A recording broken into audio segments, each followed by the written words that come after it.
This video is about one of the mini videos that Christy has for 2017 Mini Cooper Clubman F54 JCW All-4. We've basically been covering cosmetic stuff in the blackout of the silver pieces on the exterior, and we did one performance mod where we did an AWE carbon fiber intake, which are both great. We also wanted to upgrade the suspension if we could, so we found that NM actually makes lower control arms. They also make a sway bar, 25mm GT sway bar, and they also make end links. And I definitely would encourage, if you want to drive it hard or if you want wider tires, to get all three of those. If you're going to stick with the stock tires, then you could probably do well with just the sway bar and the sway bar end links. And I would always replace the sway bar end links with you, because if you do the sway bar switch out. So I've gone through several different cars and have done just the sway bar and ended up breaking those end links. And you hear a thud and you don't know what it is, and it takes a long time to troubleshoot what it is.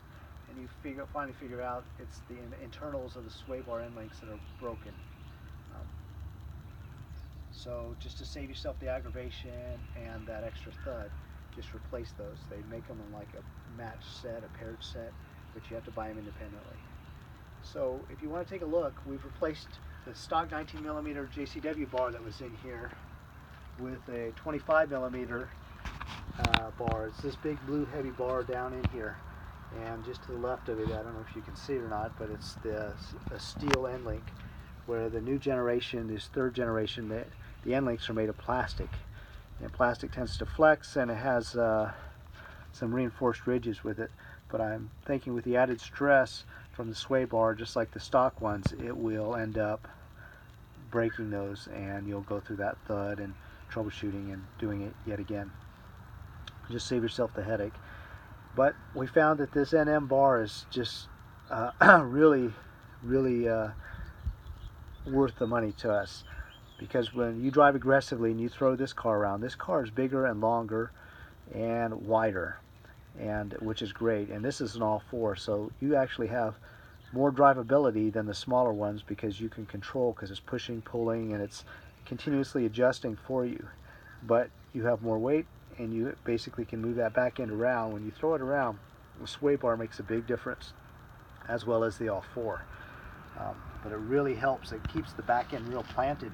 You notice the drive difference, just daily driving, because it seems more planted.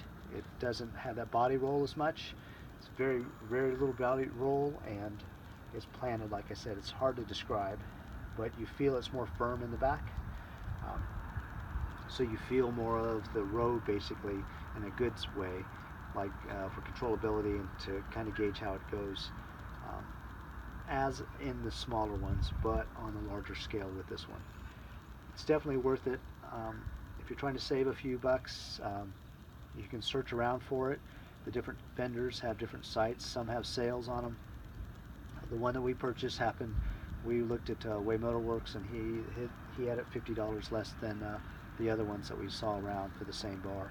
So we ordered it through him. We ordered the end links also as a match set, so we can put them all at the same time. Installation is fairly easy, a little difficult, fairly easy. The instructions are online, so you can get a copy and download it to see if it's something you want to take on. There's a couple little variants in that, and this was an all-4. The instructions were written for two-wheel drive, so there's a couple of support links underneath here. They go to the center bracket of the subframe. They go to the left and right side. Those have to be removed. They're support beams like in a convertible style. There's just 2 bolts that have to be removed on either side. You take that, remove that. There's 4 bolts where you have to remove for the subframe. Those 4 bolts come down. When you take those out, you still can't get to the clamps that hold the sway bar on. There's one on the left side and right side.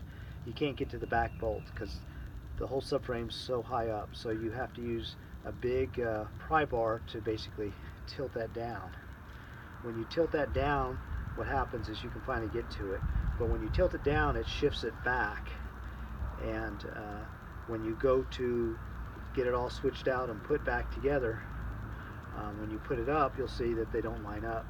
So usually you can push one side to line up. The other side, you'll have to use what I did is got a strap, a come along strap, and just hooked it around the subframe in the back, went up to the front on a very heavy duty part, hooked to that, and just used the slow come along to pull it back, use a jack to push it up and line it up, and then put them in by hand.